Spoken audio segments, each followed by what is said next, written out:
How will they be able to accomplish the 15-minute city plan if everybody disagrees with what they're doing? Well, they will actually put lock steps into place first before they enact the 15-minute city. And usually they will either do it with a pandemic or a climate change lockdown. So the first step to the 15-minute cities is to introduce digital IDs.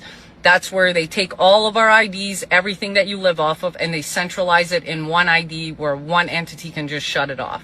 So now they can control you through that way. But you still have the ability to move and go and buy whatever you want. Next step is CBDCs, which is the central bank digital currencies, which means they can see every single thing that you purchase.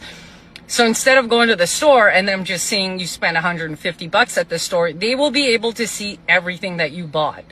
Then they will enact carbon credits on food, travel, airplanes, hotels. Like you've already seen it. If you go and book an airplane or if you go book a hotel room or whatever. And in the UK now they're introducing carbon credits on food labels so that you can get trained on what a carbon credit looks like.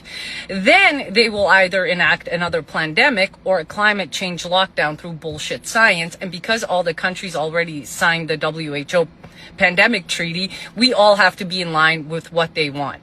And they will shut you down in those 15-minute cities.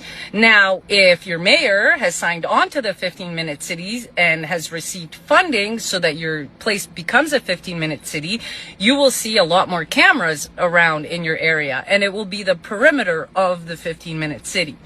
And now that you're digitalized completely, meaning you need your phone just to go scan something, you need your phone just to have the digital ID, just to have the CBDCs, now you have something called a wearable. And they will probably make wearables even more prominent so that you can be tracked. So now if you cross over a certain line, those cameras can catch you. And now you're in an area that you shouldn't be. And that is how they will enact the 15-minute cities.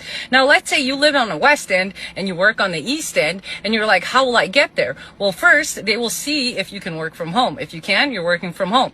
If you can't, you can go on UBI, Universal Basic Income, because they want everybody on a welfare state because AI is taking most of our jobs.